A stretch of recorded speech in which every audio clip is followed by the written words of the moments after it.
గట్టిగా అందరం చేతులెత్తి హల్లెలూయా, ప్రైజ్ ది లార్డ్. బాగున్నారా? ప్రభువైన యేసుక్రీస్తు నామమున మరి మీ అందరికీ శుభాభివందనములు తెలియచేస్తా ఉన్నాను. మరి యూట్యూబ్ ఛానల్లో చూస్తున్న దేవుని బిడ్డలారా, మీకును శుభములు కలుగునుగాక. ప్రత్యేకమైనటువంటి దేవుని మాట ఈరోజు దేవుడు మీకు వినిపించాలని ఆశపడుతూ ఉన్నాడు. ఆశ కలిగిన ప్రాణాన్ని దేవుడు తృప్తిపరుస్తాడు. ఆశతో నువ్వు దేవుని మాటను వింటే దేవుడు నిన్ను, నీ జీవితాన్ని తృప్తిపరుస్తాడు. హల్లెలూయా. మరొకసారి దేవుని మాట వినడానికి మరి మీ దగ్గరికి దేవుని మాటను తీసుకొని వచ్చాను. క్రీస్తునందు అత్యంత ప్రియులైనటువంటి మీ అందరికీ యేసుక్రీస్తు నామమున, శ్రేష్టమైన నామమున మరొకసారి మీకు శుభాభివందనాలు తెలియచేస్తా ఉన్నాను. ఈరోజు ప్రత్యేకమైనటువంటి ఒక వర్తమానము, ఒక సందేశము నేను మీకు చెప్పాలని ఆశపడుతూ ఉన్నాను దేవుని బిడ్డలారా. మరి నా సందేశం ఏంటిది అంటే, స్తుతి నీ స్థితిని మారుస్తుంది. నా యొక్క వర్తమానము, నా యొక్క సందేశం ఏంటిది అంటే, స్తుతి నీ స్థితిని మారుస్తుంది. ఈ మాట మనం పలుకుతుంటున్నప్పుడు మనలో తెలియని ఒక ఉజ్జీవం, ఒక ఉత్తేజం అనేది కలుగుతూ ఉంది. స్తుతి నీ స్థితిని మారుస్తుంది. మొదటగా మనము స్తుతి అంటే ఏందో తెలుసుకుందాం. తర్వాత దీని గురించి మనము ధ్యానించుకుందాం. స్తుతి అంటే దేవుడు ఏమై ఉన్నాడో ఆయన ఔన్నత్యాన్ని, ఆయన గొప్పతనాన్ని, మంచితనాన్ని, గుణగణాలను, స్వభావ లక్షణాలను మరియు ఆయన ఉన్నతమైన శ్రేష్టమైన నామాన్ని, మహాత్మ్యమును ఘనపరుస్తూ కొనియాడుతూ వర్ణించి చెప్పడమే స్తుతి. అర్థమైందా దేవుని బిడ్డలారా? స్తుతి అంటే దేవుడు ఏమై ఉన్నాడో ఆయన ఔన్నత్యాన్ని, ఆయన గొప్పతనాన్ని, ఆయన మంచితనాన్ని, ఆయన గుణగణాలను మరియు ఆయన ఉన్నతమైనటువంటి శ్రేష్టమైన నామాన్ని, ఆయన మహాత్మ్యమును కొనియాడుతూ ఘనపరుస్తూ వర్ణించి చెప్పడమే స్తుతి. హల్లెలూయా. స్తుతి అనగానే దేవుని గురించి మనం ఏం చేయాలంటే దేవుని గురించి వర్ణించాలి. దేవుడు ఏమై ఉన్నాడు? ఆయన సర్వశక్తుడై ఉన్నాడు, ఆయన గొప్పవాడై ఉన్నాడు, ఆయన ఉన్నతమైన దేవుడై ఉన్నాడు, ఆయన సకల మానవ ఆత్మలకు ఆయన దేవుడై ఉన్నాడు, ఆయన మృత్యుంజయుడై ఉన్నాడు, ఆయన రక్షకుడై ఉన్నాడు. ఇలా దేవుని యొక్క గుణ లక్షణాలను, దేవుని యొక్క ప్రేమను, దేవుని యొక్క మంచితనాన్ని, దేవుని యొక్క ఔన్నత్యాన్ని, మహాత్మ్యమును గురించి మాట్లాడుతూ, దేవుణ్ణి చూస్తూ, పొగుడుతూ, ఘనపరుస్తూ చెప్పడమే స్తుతి. మరి ఈ స్తుతి నీ స్థితిని మారుస్తుంది అని నేనెందుకు ఈ వర్తమానాన్ని మీకు చెప్పాలని ఇష్టపడుతున్నానంటే, మనమందరము బైబిల్ గ్రంథము మనం చూసినట్లయితే 150వ కీర్తనల గ్రంథము 1వ వచనాన్ని మనము శ్రద్ధగా చూసుకుందాం. యెహోవాను స్తుతించుడి, ఆయన పరిశుద్ధ ఆలయమునందు దేవుని స్తుతించుడి. మొదటి మాట ఏముంది అంటే, యెహోవాను స్తుతించుడి. స్తుతి నీ స్థితిని మారుస్తుంది అన్నటువంటి ఈ మాటకు దేవుడు నాతో మాట్లాడినటువంటి ప్రత్యక్షత గురించి నేను ఈరోజు మీతో వివరించాలని ఆశపడుతూ ఉన్నాను ప్రియులారా. ఇక్కడ దావీదు భక్తుడు ఈ కీర్తన గ్రంథాన్ని, కొన్ని అధ్యాయాలను దావీదు భక్తుడు రాశాడు. అయితే ఈ చివరి కీర్తనలు దావీదు రాసినటువంటి కీర్తనలు దేవుని బిడలారా.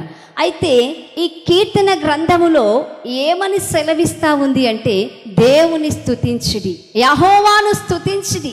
స్తుతించుడి అన్న మాట లాస్ట్ అధ్యాయాల్లో చూసినట్లయితే ఎక్కువగా కనబడతా ఉంటుంది. స్తుతించుడి, స్తుతించుడి, స్తుతించుడి అన్న మాట ఎక్కువగా కనబడతా ఉంటుంది. మరి ముఖ్యముగా అయితే 150వ కీర్తనలో 6 వచనాలు ఉంటాయి. 12 సార్లు దేవుని స్తుతించుడి, యెహోవాను స్తుతించుడి, యెహోవాను స్తుతించుడి అని వ్రాయడం జరిగింది.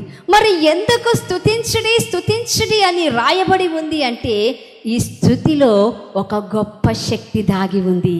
ఏముంది స్తుతిలో? ఒక దైవికమైన శక్తి దాగి ఉంది. ఒక బలమైనటువంటి ఒక శక్తి ఈ స్తుతిలో దాగి ఉంది. అందును బట్టి ఈ కీర్తన గ్రంథములో ఏమని వ్రాయబడి ఉందంటే, స్తుతించుడి, యెహోవాను స్తుతించుడి, యెహోవాను స్తుతించుడి.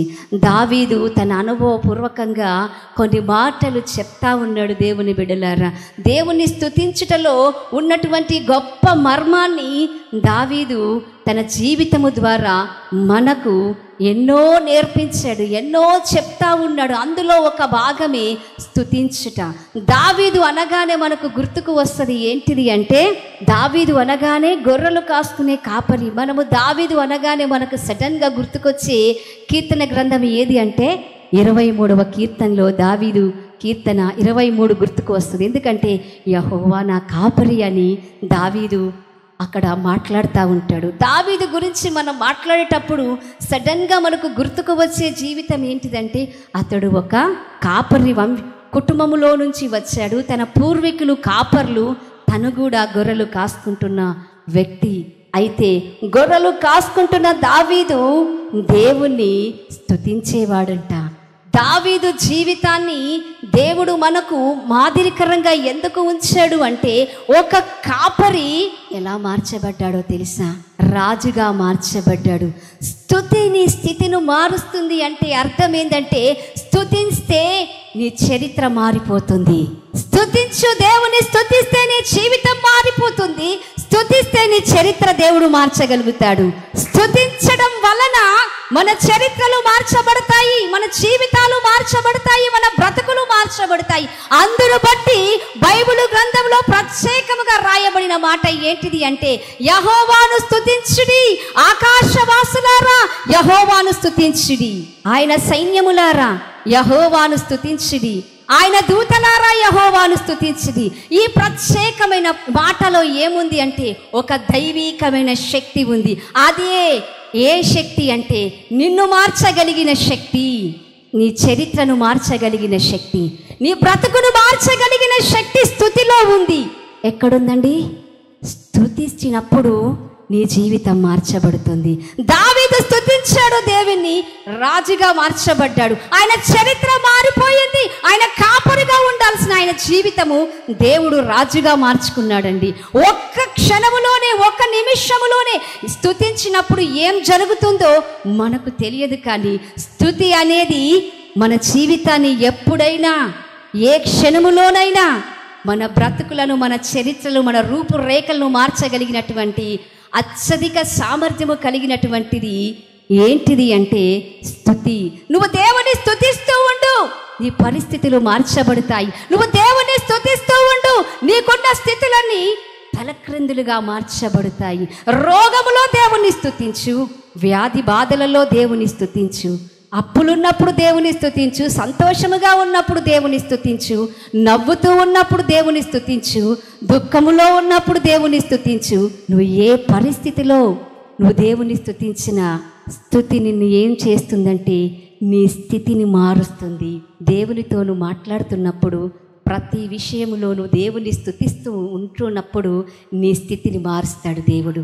నువ్వు స్తుతిస్తున్న ప్రతి క్షణము దేవుడు ఏమైపోతాడంటే ముగ్ధుడుగా మార్చబడతాడు. నీ స్తుతులకు దేవుడు లీనమైపోతాడు. నేను ముందుగా చెప్పాను, స్తుతి అంటే దేవుని గొప్పతనాన్ని వర్ణించడము, దేవుని మంచితనాన్ని వర్ణించడము, ఆయన గుణగణాలను మనం ధ్యానించడము, ఆయన యొక్క ఔన్నత్యాన్ని గురించి తలపోసుకుంటూ ఉండడము, ఆయన యొక్క శ్రేష్టమైన నామాన్ని పదే పదే పలకడము. నీ స్థితిలో, నీ రోగములో, నీ బాధలో, నీ వ్యాధిలో నువ్వు నీ రోగాన్ని గురించి తలపించకు, మాట్లాడకు, నీ పరిస్థితుల గురించి మాట్లాడకు. నువ్వేమని మాట్లాడాలా?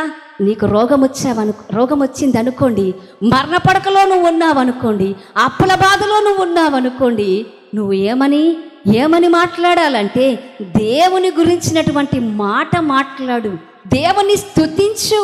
బైబుల్ చెప్తుంది యెహోవాను స్తుతించుడి. మనం స్తుతించడము నేర్చుకోవాలంట, దేవుని స్తుతించాలి. మన పరిస్థితులు మనకు అనుకూలముగా ఉండనప్పుడు, ప్రతికూలమైన పరిస్థితులు మనకు వచ్చినప్పుడు మనం ఏం చేయాలంటే దేవుని గురించి మాట్లాడడం ప్రారంభించాలా. దేవుని గురించి మాట్లాడము, దేవుని గురించి ఆలోచించడము, దేవుని గురించి నువ్వు తప్పిస్తూ మాట్లాడుతూ నువ్వు దేవుణ్ణి స్తుతిస్తూ స్తుతిస్తున్నావు అనుకోండి, ఆటోమేటిక్గా ఏం జరుగుతుందో తెలుసా? నీ స్తుతికి దేవుడు పాత్రుడిగా మార్చబడతాడు. మనము దేవుణ్ణి స్తుతించినప్పుడు మనకు తెలియకుండానే మన జీవితాన్ని దేవుడు టర్న్ చేస్తాడండి. దావీదుకు తెలియదు, ఆయన ఒక కాపరి. నేనెప్పుడు రాజవుతానని దావీదు ఎప్పుడు అనుకోలేదు. కానీ దావీదు దేవుని స్తుతించడం ప్రారంభిస్తూ ఉన్నాడు. ఒకానొక రోజు దేవుడు దావీదును రాజుగా ఆయన చేశాడు. బైబిలు గ్రంథములో మనము స్తుతిస్తే ఏం జరుగుతుంది? మనం స్తుతించినప్పుడు, ఇప్పుడు చెప్తున్నాను కదా, స్తుతి నీ స్థితిని మారుస్తుంది. మనం నోటి మాటతోనే చెప్పడము కాదు, కానీ దేవుని లేఖన గ్రంథములో దేవుని వాక్యము మనకు కళ్ళకు కట్టినట్టుగా నిజముగా స్తుతించినప్పుడు, నిజముగా దేవుని ఆరాధించినప్పుడు, స్తుతించినప్పుడు ఏం జరిగిందో బైబిల్ గ్రంథములో మనం తెలుసుకుందాం ప్రియులారా. స్తుతించినప్పుడు బలమైన కార్యాలు జరిగాయి. మన జీవితంలో కూడా అది జరుగుతుంది అని దేవుడు నిజముగా ప్రూఫ్ చేయడానికి దేవుని లేఖన గ్రంథాన్ని మన ఎదుట ఉంచాడు. అపోస్తుల కార్యములు 16వ అధ్యాయము 25వ మాట చదువుకుందాం. అయితే మధ్యరాత్రి వేళ పౌలును సీలయు దేవునికి ప్రార్థించుచు కీర్తనలు పాడుచు ఉండిరి. మన తెలుగు బైబిల్లో ఏముంటుందంటే, మధ్యరాత్రి వేళ పౌలు సీలలు దేవునికి ప్రార్థించుచు కీర్తనలు పాడుచు ఉండిరి అను. తెలుగులో అయితే, ఇంగ్లీష్లో అయితే వారు ప్రార్థన చేయుచు కీర్తనలు పాడుచు ఉండిరి అని ఉంటుంది. 16వ అధ్యాయములో ఇద్దరు వ్యక్తులు మనకు ప్రాముఖ్యముగా కనబడతా ఉంటారు. ఒకరు పౌలును సీలయు. ఈ ఇద్దరు వ్యక్తులు ఎప్పుడు ఎక్కడ దేవుని స్తుతించడం ప్రారంభించారు అంటే, వీరు చెరసాలలో ఉన్నప్పుడు దేవుణ్ణి స్తుతించారంట. ఎక్కడున్నప్పుడండి? చెరసాలలో వేయబడ్డారు. చెరసాల అంటే బందీఖానగా ఉన్నారు. వారు ఒక బంధించబడిన స్థలములో ఉన్నారు. బంధించబడినప్పుడు వీరు చేసినటువంటి ప్రాముఖ్యమైన పని ఏంటిది అంటే, వీరు దేవుని స్తుతించడం ప్రారంభించారు. హల్లెలూయా. ఈ మాటలు వింటున్న దేవుని ప్రియులారా, దేవుని బిడ్డలారా, నీవును ఏ బంధకములో చిక్కుకున్నావా? ఏ బంధకములో ఉండి విలపిస్తున్నావా? ఏ దాంట్లో నువ్వు ఉంటున్నావో దేవుడు మనతో మాట్లాడుతూ ఉన్నాడు. పౌలు సీలలు ఏం చేశారంటే, వారంట దేవుని స్తుతించారు. వాళ్ళ పరిస్థితి ఏంటిది? వారిని చెరసాలలో వేశారు, వాళ్ళ కాళ్ళకు బోండాలు వేశారు, చేతులకు సంకెళ్ళు బిగించారు. ఇక వారికి ఎక్కడ కూడా వెళ్ళిపోలేనటువంటి పరిస్థితులు, అంటే వారిని బంధించేశారు. ఇంకా ఏ మార్గము లేదు. కాళ్ళు చేతులు కదపకుండా పెద్ద పెద్ద బోండాలు, పెద్ద పెద్ద అవి సంఖ్యలు వేసి చేతులకు చుట్టేశారు. ఇక చేతులు కానీ కాళ్ళు కానీ కదపలేరండి. ఇక తప్పించుకోవడానికి, కదలడానికి ఏ ఆస్కారము లేని పరిస్థితిలో పౌలు సీలలు ఉన్నారు. ఈ మాటలు వింటున్న దేవుని బిడ్డ, నీవును కూడా ఒకవేళ అలాంటి పరిస్థితిలో నువ్వు ఉన్నావా? ఎటు తోచని పరిస్థితిలో, తప్పించుకోలేనటువంటి స్థితిలో, ఒక బంధకములో, ఒక పాపపు ఊబిలో, ఒక శాపపు ఊబిలో నువ్వు పడిపోయి ఉన్నావా? ఇక బయటికి రాలేని పరిస్థితిలో, ఇక నువ్వు విడిపించబడలేని పరిస్థితిలో, ఇక నీ జీవితమంతా జీవిత ఖైదీయే, ఇక నీ జీవితమంతా ఈ బానిస బతికే, ఈ పాపపు జీవితమే, ఇక నీ జీవితమంతా ఈ రోగముతోనే ఉండాలి అని ఒక బంధకములో నువ్వు బంధించబడ్డావా? అయితే దేవుడు నీతోనే మాట్లాడుతూ ఉన్నాడు. పౌలు సీలలు ఆ బంధకములో ఉన్నప్పుడంట దేవుని స్తుతించారంట. అయితే దేవుడు ఈరోజు నీతో మాట్లాడుతున్నాడు. నా దేవుని ప్రియ సంగమా, నా దేవుని బిడ్డలారా, ప్రియులారా, నువ్వు ఏ బంధకములో ఉన్నను ఆ బంధకములో దేవుని స్తుతించు. నువ్వు దేవుని స్తుతించినప్పుడు దేవుడు నీ కోసము ఒక అద్భుతమైన కార్యాన్ని చేయబోతున్నాడు. ఇక్కడ 26వ వచనాన్ని మనం జాగ్రత్తగా చూసుకుందాం. అపోస్తుల కార్యములు 26వ వచనం, 16వ అధ్యాయము 26లో, అప్పుడు అకస్మాత్తుగా మహాభూకంపము కలిగెను, చెరసాల పునాదులు అదిరెను, వెంటనే తలుపులన్నీ తెరుచుకొనెను, అందరి బంధకములు ఊడిపోయెను. ఇక్కడ ప్రత్యేకంగా దేవుడు మాట్లాడుతూ ఉన్నాడు. వారు బంధకములో ఉన్నారు, వారు భయంకరమైనటువంటి బంధకములో బంధించబడినటువంటి స్థితిలో ఉన్నారు. ఇక వారికి ఆశ లేదు, వారికి ఏం లేదు, ఆశ లేదు. బోండాలు వేసిరు, తెల్లవారితే వారిని ఇక చంపేస్తారు ఇక. ఎందుకంటే ఆ కాలములో ఇక ఇలాంటి సిచ్యువేషన్లో ఉంటే ఇక మరణమే ఉంటుంది. చేతులకు సంకెళ్ళు, కాళ్ళకు బోండాలు వేసి ఇక పౌలు శీలలు చచ్చిపోవలసిన పరిస్థితి.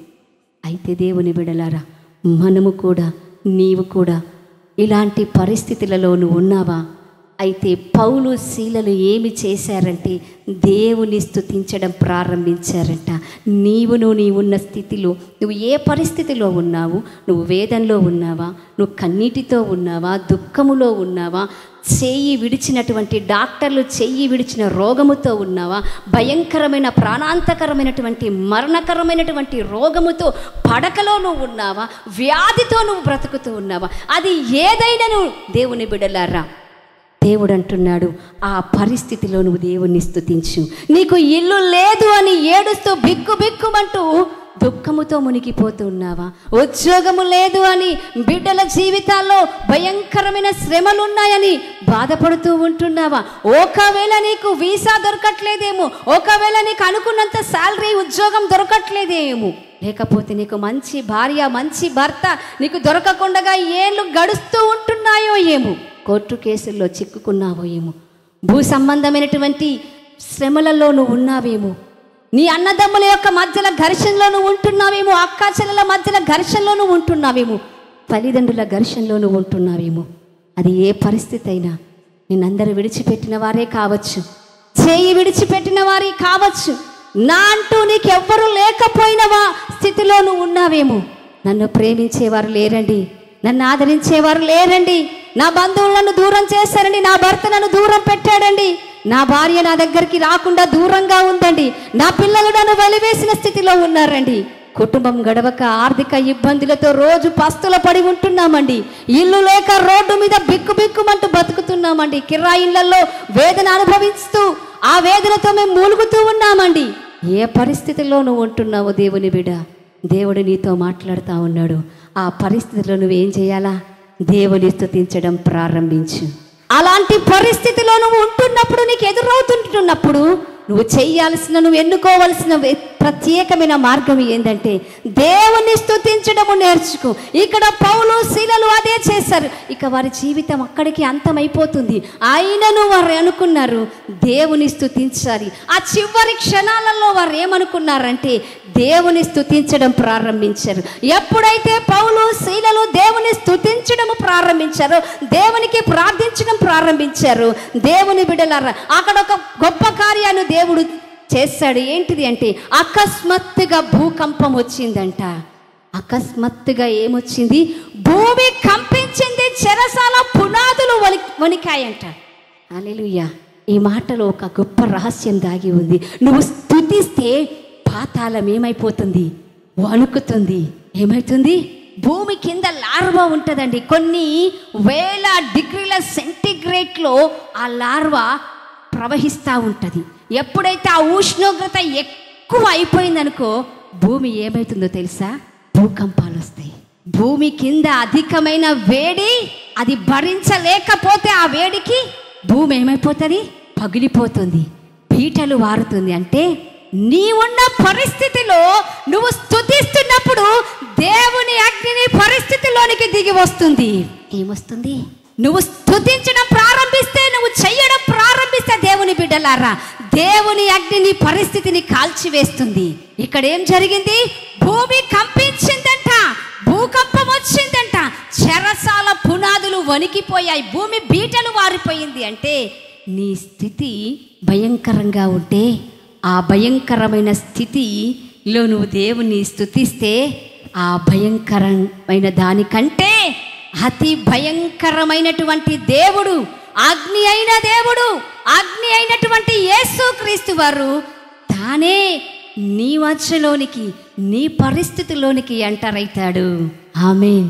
స్తుతి అంటే మనం దేవుణ్ణి కళ్ళు మూసుకొని ఆరాధిస్తాం. దేవా, నువ్వు గొప్ప దేవుడవు, నువ్వు మంచివాడవు, నువ్వు ఉన్నతమైన వాడివి, నువ్వు 1000 నామములు కలిగిన దేవుడవి అని దేవుణ్ణి పొగుడుతూ ఉన్నారనుకోండి, దేవుడు ఏమైపోతాడో తెలుసా? దేవుడు ముగ్ధుడైపోతాడు, పరవశుడైపోతాడు. చూడండి, మనము ఏ వ్యక్తినైనా పొగుడుతున్నాం అనుకోండి, పొగిడితే ఆ వ్యక్తి ఏం చేస్తారండి? మన మాటలకు కరిగిపోతారు. ఎంత కఠినులైనా మనం పొగిడామనుకోండి కరిగిపోతారు. భార్య భర్తను పొగిడిందనుకోండి, ఏమండి మీరు మంచిగా ఉన్నారండి, మిమ్మల్ని చూస్తే నాకు చాలా ముద్దొస్తుందండి, నువ్వంటే నాకు ఇష్టం అంటే ఆ భర్త కరిగి ఏం చేస్తాడండి?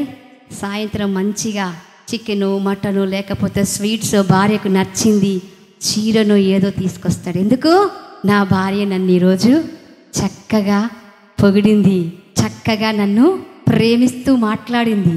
అదే రకంగా మన పరిస్థితులలో మనం పరిస్థితిని చూసి మాట్లాడొద్దు, కానీ మన పరిస్థితి కంటే గొప్ప దేవుణ్ణి చూస్తూ మాట్లాడాలి. హల్లెలూయా. ఏం చేయాలి? మన పరిస్థితి దీనంగా ఉంది, ఆ దీనమైన పరిస్థితి గురించి మాట్లాడమని చెప్పట్లేదు ఇక్కడ. స్థితిని మారుస్తుందంటే నువ్వు ఏ స్థితిలో ఉన్నావో ఆ స్థితిలో నీ పరిస్థితిని మార్చగలిగే గొప్ప దేవుని నువ్వు ఏం చేయాలంటే పొగుడు, వర్ణించు. దేవా నువ్వు 1000 నామములు కలిగిన వాడివి, నువ్వు యెహోవా రాఫాగా ఉన్నావు, నువ్వు అద్భుతాలు చేసిన వ్యక్తివి, నువ్వు నీటిని ద్రాక్షారసంగా మార్చిన వ్యక్తివి, నీకు అసాధ్యమైనది లేదు అని దేవుని స్తుతిస్తూ దేవుని నామాన్ని పలుకుతూ ఆయనను ఘనపరుస్తే దేవుడు ఏం చేస్తాడు? నువ్వు దీనమైన స్థితిలో, హీనమైన స్థితిలో దేవుడు చేతులు కట్టుకొని కూర్చుంటాడా? వ్యాధి బాధలో నువ్వు ఉన్నప్పుడు, దుఃఖములో ఉన్నప్పుడు, కన్నీటితో ఉన్నప్పుడు నన్ను ప్రేమించే నా కుమార్తె బాధలో ఉంది అని దేవుడు ఊరుకోడండి. నీ బాధకు కారణమైనటువంటి అపవాది క్రియలను లయపరుచుటకు దేవుడు మనుష్య కుమారుడిగా ఈ లోకానికి వచ్చాడు అన్న దేవుని మాటను మన జీవితంలో దేవుడు నెరవేరుస్తాడండి. ఇక్కడ భూమి కంపించింది అంటే నువ్వు స్తుతించడం ప్రారంభించినప్పుడు అగ్నిగా దేవుడు నీ పరిస్థితుల్లోనికి ఎంటర్ అవుతాడు, ప్రత్యక్షమవుతాడు. అగ్ని దేవుడుగా నీ స్థితులన్నిటిని మార్చేస్తాడు. నువ్వు పరిస్థితిలో స్తుతిస్తా ఉండు, దేవా మీకు వందనాలు, దేవా మీకు స్తుతులు, మీకు స్తోత్రాలు అని దేవుని నువ్వు నీకున్న వ్యాధిలో, నీకున్న రోగములో, నీకున్న దుఃఖములో, నీకున్న కష్టంలో, నీకున్న నష్టములో, నీకున్న కన్నీటిలో నువ్వు దేవుణ్ణి స్తుతిస్తూ ఉంటున్నప్పుడు దేవుడు ఏం చేస్తాడంటే నీ పక్షమున దేవుడు కార్యము చేస్తాడు. నీ పక్షమున దేవుడు కార్యము చేస్తాడు. ఇక్కడ అదే జరిగింది. సాతాను రాజ్యాన్ని కంపించడానికి నేరుగా దేవుడు దిగి వచ్చాడు. ఎలా దిగి వచ్చాడండి? అగ్నిగా దేవుడు దిగి వచ్చాడు. భూకంపాలు ఊరికినే రావండి, చెరసాల పునాదులు ఊరికినే, చెరసాల పునాదులు అవి అదరవు. ఎందుకో తెలుసా? బలమైనది ఏదో ఒకటి తగులితే కానీ చెరసాల అనేది కదల్చబడదు, భూమి భూకంపము రాదు. కాబట్టి నీ పక్షముగా దేవుడు బలముగా కార్యము చేయడానికి నీ మధ్యలోనికి ఆయన దిగి వచ్చే దేవుడు. హల్లెలూయా. ఇక్కడ బంధకాలు తెరుచుకోబడ్డాయి, బంధకాలు ఊడిపోయాడంట, తలుపులు తెరవబడ్డాయి. హల్లెలూయా. స్తుతిస్తున్నప్పుడు నీ కోసం దేవుడు ఆకాశపు తలుపులు తెరవబోతున్నాడు. ఒకవేళ నువ్వు రోగముతో ఉన్నావా, రోగములో నుంచి ఆరోగ్యం అనే ద్వారాలు తెరవబోతున్నాడు.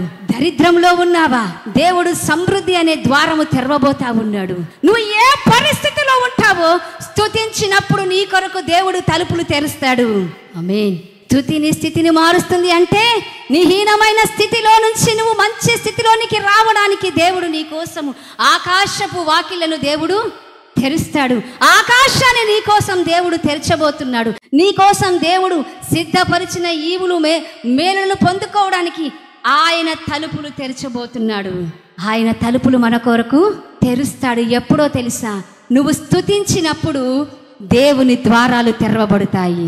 మొట్టమొదటిది ఏం జరుగుతుంది అంటే నీ స్థితిని మార్చడానికి మొట్టమొదటి ఏంటిదంటే నువ్వు స్తుతించినప్పుడు దేవుని ద్వారాలు నీ జీవితంలో తెరవబడతాయి, తలుపులు తెరవబడతాయి. చెప్పండి, నా కొరకు దేవుడు తలుపులు తెరుస్తున్నాడు. నేను స్తుతించినప్పుడు దేవుని తలుపులు నా కొరకు తెరుచుకోబడతాయి. ఇక్కడ రెండోది బంధకాలు ఊడిపోతాయండి. హల్లెలూయా. రెండవ మాట ఏం జరుగుతుందంటే నువ్వు స్తుతించినప్పుడు నీవు ఏ బంధకంలో ఉన్నావు ఆ చైన్స్ అన్ని విడిపోతాయి. ఆమేన్. ఏ చైన్ అయితే నిన్ను, ఏ బంధకం అయితే నిన్ను పట్టి పీడిస్తుందో, మాంత్రిక శక్తిలా, చేతబడి శక్తిలా, లేకపోతే మానవులు నీ మీద వ్యతిరేకమైన ఆలోచనల చేత పన్నుతున్నారా, నీ ఇంటి వారే నీ మీద విరోధముగా ఆలోచనలు చేస్తున్నారా? నీ బంధువులు నీకు విరోధముగా ఆలోచనలు చేస్తున్నారా? నీ భర్తే నీకు విరోధంగా ఉన్నాడా? మీ అత్తగారే నీకు విరోధముగా ఉన్నారా? ఏ ఆలోచనల చేత నువ్వు బంధించబడ్డావు? దేవుని బిడ్డలారా, దేవుడు అంటున్నాడు, నువ్వు ఆ స్థితిలో నువ్వు ఏం చేయాలి? దేవుని స్తుతించాలి, దూషించకూడదు. ఏం చేయాలి? దేవుని స్తుతించాలి. అయ్యో నా పరిస్థితి ఇలా అలా అని మనకి మనమే తిట్టుకోకూడదు, దూషించుకోకూడదు, మనల్ని మనమే హీనపరచుకోవద్దు. కానీ హీనమైన దశలో దేవుని స్తుతించడం మనం ఎప్పుడైతే ప్రారంభిస్తామో మనము చేసేటువంటి ఈ స్తుతి ద్వారా మొదటిది ఆశీర్వాదపు యొక్క తలుపులు తెరవబడతాయి. రెండోది నీ చుట్టూ ఉన్న బంధకాలన్నీ ఊడిపోతాయి. ఏం జరుగుతాయి? బంధకాలను దేవుడు తెంపివేస్తాడు. బంధకాలు తెంపాలంటే ఒకే ఒక ఆయుధము, స్తుతి అనే ఆయుధము ద్వారా నీకున్న పరిస్థితుల బంధకాలన్నీ ఊడిపోతాయి. ఆ బంధకములో నుంచి నువ్వు బయటికి రావాలి అంటే నువ్వు స్తుతిలో దేవుని స్తుతించాలి. స్తుతి ద్వారా దేవుని ఘనపరచు. నీ పరిస్థితిలో దేవుని స్తుతించు. ఆ బంధకములో నుండి నువ్వు బయటికి పడతావు. ఇక్కడ పౌలు శీలలు చెరసాల్లో వేసినప్పుడంట వాళ్ళు కన్నీళ్లతో, బాధతో, దుఃఖముతో ఆ చెరసాల్లో ఉండి దేవుని స్తుతించారంట. ఇక్కడ 34వ వచనాన్ని చూసినట్లయితే దేవుని బిడ్డలారా, అపోస్తుల కార్యములు 16:34 మనం చదువుకుందాము. మరియు అతడు వారిని ఇంటికి తోడుకొని వచ్చి భోజనము పెట్టి దేవుని యందు విశ్వాసముంచిన వాడై తన ఇంటి వారందరితో కూడా ఆనందించెను. హల్లెలూయా. బంధకాల్లో ఉన్నప్పుడు, మనం బంధించబడినప్పుడు, మనము దిక్కుతోచని స్థితిలో ఉంటున్నప్పుడు మన కళ్ళ నిండా కన్నీళ్ళు ఉంటాయి. కడుపుకు అన్నం ఉండదండి, తిండి ఉండదు, నిద్ర ఉండదు. ఎందుకో తెలుసా? శ్రమలు, బాధలు మనల్ని ఏం చేస్తాయంటే పస్తులు ఉండేటట్టుగా చేస్తాయి. ఏది తినాలన్నా శ్రమే గుర్తుకొస్తుంది, ఏం చెయ్యాలన్నా నీ బాధే గుర్తుకొస్తుంది. కంటి నిండా కన్నీరు, కడుపు నిండా తిండి ఉండదు. అంటే హృదయము ఒక విదారకమైన స్థితిలో మనం ఉండి ఉంటాము. అయితే ఆ హృదయ విదారకమైన స్థితిలో మనం దేవుని వైపు చూస్తే, దేవుని స్తుతిస్తే ఏం జరుగుతుంది అంటే, ఇక్కడ వారిని తోడుకొని వచ్చి భోజనము పెట్టి దేవుని యందు విశ్వాసం ఉంచిన వారై తన ఇంటి వారందరితో ఆనందించెను. దేవుడు మాట్లాడుతూ ఉన్నాడు, మనము లేమిలో, కన్నీటిలో, దుఃఖములో, నష్టములో మనం దేవుని స్తుతించినప్పుడు, ఒకప్పుడు నువ్వు తిండి లేక, ఒకప్పుడు కన్నీళ్లతో, దుఃఖముతో, బాధతో దేవుని స్తుతిస్తూ ఉన్నావేమో. ఒక రోజు వస్తుంది నీ జీవితంలో నువ్వు కడుపు నిండా అన్నము తిని దీవించబడిన స్థితి ఒకరోజు దేవుడు నీకు తీసుకుని రాబోతున్నాడు. నువ్వు సంతోషముగా, ఆనందముగా ఉండే రోజు ఎప్పుడు వస్తుందంటే, నువ్వు ఎప్పుడైతే దేవుని ఉన్న స్థితిలో దేవుని స్తుతించడం ప్రారంభిస్తావో నీకు తెలియకుండానే. ఇక్కడ పౌలు అనుకున్నాడా అండి? శీలలు అనుకున్నారా? నేను జైలు అధికారి ఇంటికి పోయి భోజనం చేస్తాను, వారితో కలిసి ఆనందిస్తాను. ఎవరైనా ఎప్పుడైనా అనుకుంటారా అండి? శ్రమలో ఉన్నప్పుడు, బాధలో ఉన్నప్పుడు నేను ఫలానా ఇంటికి పోయి మంచిగా తింటా ఉంటా అనుకుంటారా? ఎవరు అనుకోరండి. ఈ పౌలు శీలలు కూడా అలాగే ఉన్నారండి. అనుకోలేదు, ఎప్పుడు అనుకోలేదు. నేను జైలు అధికారితో కలిసి భోజనం చేస్తాను, సంతోషముగా ఉంటాము, మా హృదయం నిండా ఆనందం ఉంటుంది అని. కానీ ఎప్పుడైతే వారు స్తుతించారో, వారి బంధకములో, వారి యొక్క ఉన్న పరిస్థితిలో దేవుణ్ణి స్తుతించినప్పుడు వారు దుఃఖముతో దేవుని స్తుతించారు. స్తుతించిన తర్వాత వారికి దేవుడు ఏమిచ్చాడండి? ఆనందముతో ఇచ్చాడు. వారు మహా ఆనందముతో ఇంటికి వెళ్ళారంట. ఇంటి వారందరితో ఆనందించారంట. ఇంటి వారందరితో ఆనందించారంట. అంటే దేవుడు మనము దుఃఖములో, కన్నీటిలో, రోదనలో, వేదనలో, శ్రమలో, మరి ఇబ్బందులతో, మరి విసికి వేసారిన పోయిన స్థితిలో నువ్వు దేవుని స్తుతిస్తే దేవుడు నీకేమిస్తాడో తెలుసా? ఆనందముతో కూడిన జీవితాన్ని ఇస్తాడు. కడుపు నిండా భోజనము చేసి తృప్తిగా జీవించే జీవితాలు దేవుడు మనకిస్తాడండి. దేవుని స్తుతించినప్పుడు, ఒకప్పుడు పౌలు స్థితి ఏంటిదండి? ఆకలితో అలమటించాడు. జైల్లో భోజనం ఉంటుందా అండి? సరైన నీళ్లుంటాయా? ఆకలితో అలమటించి ఉండవచ్చును, దుఃఖముతో ఉండవచ్చును, వేదనతో ఉండవచ్చును. ఆ దుఃఖ స్థితి, ఆ కలవరము, ఆ యొక్క కన్నీటి స్థితిని ఏది మార్చిందండి? ఏది మార్చింది? స్తుతించినప్పుడు పౌలు స్థితి మార్చబడినట్లుగా ఈరోజు దేవుడు నీతోనే మాట్లాడుతూ ఉన్నాడు. ఈ మాటలు వింటున్న ప్రియులారా, దేవుని బిడ్డలారా, దేవుడు నీతోనే మాట్లాడుతున్నాడు. నువ్వు ఏ పరిస్థితిలో ఉన్నా ఆ పరిస్థితిలో నువ్వు నిలబడు, దేవుని స్తుతించు. ఇల్లు లేదా దేవుని స్తుతించు, రోగం ఉందా దేవుని స్తుతించు. అది మరణకరమైందా, అది భయంకరమైనటువంటి వ్యాధియా, అది డాక్టర్లు చెయ్యి విడిచిన రోగాల, మరి అది ఏ రకంగా ఉందో, ఏ రకంగా నిన్ను వేధిస్తుందో, ఒకవేళ ఊరు చుట్టూ అప్పులతో నువ్వు విసిగిపోయి ఉన్నావా, లేకపోతే నీ బంధువులే నిన్ను నీ ఊర్లో నుంచి నెట్టివేయాలని చూస్తున్నటువంటి పరిస్థితుల్లో ఉన్నావా, ఏ పరిస్థితిలో ఉన్నావు, ఆత్మీయతను కోల్పోయి అంధకారంలో బతుకుతున్నావా, ఏ పరిస్థితిలో నువ్వు ఉంటున్నావో, దేవుని బిడ్డ దేవుడు నీతోనే మాట్లాడుతూ ఉన్నాడు. నువ్వు ఉన్న స్థితిలో నిలబడు, నువ్వు దేవుని స్తుతించు. నువ్వు ఎప్పుడైతే నీ స్థితిని గురించి ఆలోచించకుండా దేవుని ఔన్నత్యాన్ని, దేవుని ఉన్నతమైన నామాన్ని, ఆయన ఘనమైన నామాన్ని, ఆయన శ్రేష్టమైన నామాన్ని పొగుడుతూ వర్ణిస్తూ దేవుని స్తుతించు. నీ స్థితిని మారుస్తుంది. పౌలు స్థితిని మార్చిన దేవుడు ఈ ఉదయకాలము రోజు దేవుడు నీతో మాట్లాడుతూ ఉన్నాడు. నీవున్న పరిస్థితి ఏదైనప్పటికీ ఆ పరిస్థితిలో నువ్వు నిలబడు, దేవుని స్తుతించు. నువ్వు స్తుతించినప్పుడు ఒక బలమైన శక్తి నీ మీదికి వస్తుంది. ఆ బలమైన శక్తి నీ జీవితాన్ని మారుస్తుంది. స్తుతిలో దేవుని దైవికమైన శక్తి నిన్ను అలుముకుంటుంది. నీ పరిస్థితులన్నీ చేంజ్ అవుతాయి. గొర్రెలు కాసుకునే కాపరిగా ఉన్న దావీదును దేవుడు రాజుగా మార్చాడండి. నిన్నును కూడా దేవుడు నువ్వు ఏ స్థితిలో ఉన్నావు ఆ స్థితిలో నుండి ఎక్స్చేంజ్ చేస్తాడు. నీ సీటును మార్చేస్తాడు. నీ స్టేటస్ను దేవుడు మారుస్తాడు. నీ పరిస్థితిలో దేవుడు మారుస్తాడు. ఎప్పుడో తెలుసా, నువ్వు దేవుని స్తుతించినప్పుడు, నీ స్థితిలో దేవుని స్తుతించినప్పుడు. ఎప్పుడండి నువ్వు ఏ స్థితిలో ఉన్నావు ఆ స్థితిలో ఉండి దేవుని స్తుతించినప్పుడు పరిస్థితులు మార్చబడతాయి. స్తుతించినప్పుడు నీ పరిస్థితి మార్చబడుతుంది. భూమి కంపించింది, సాతాను రాజ్యాన్ని ఓనికింప చేసింది. ఏంటిదో తెలుసా? స్తుతి.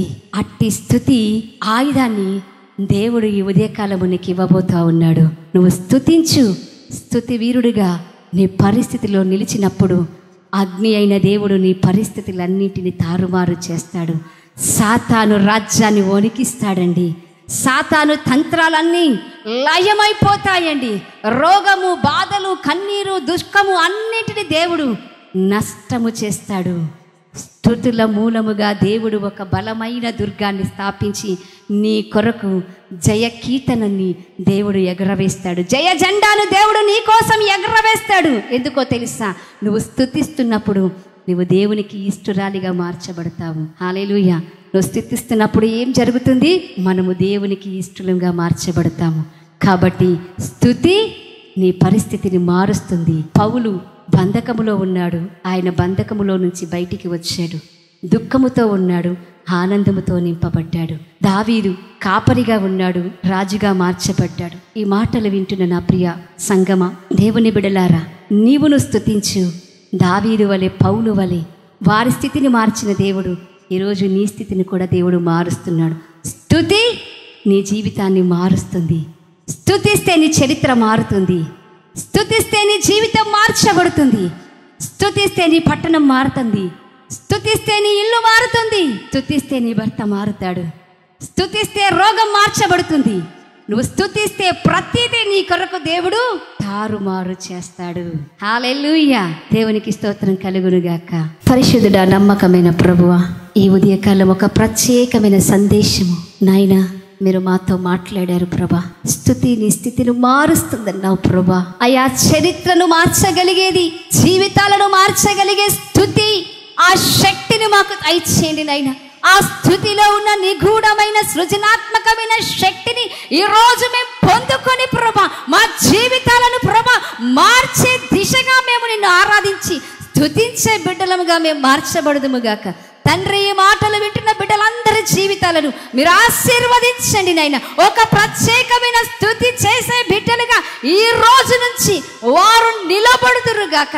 వారున్న పరిస్థితిలో, వారున్న సిచ్యువేషన్లో ప్రభా నిన్ను స్తుతించి జయ జీవితము కలిగే బిడ్డలుగా వారిని తయారు చేయమని మరొకసారి మమ్మల్ని అందరినీ నీ కృప కలిగినటువంటి, దయ కలిగినటువంటి హస్తానికి అప్పగించుకుంటూ కేవలం మీరే మహిమ, ఘనత, ప్రభావాలు పొందమని యేసుక్రీస్తు నామమున వేడుకుంటున్నాను మా తండ్రి. ఆమేన్.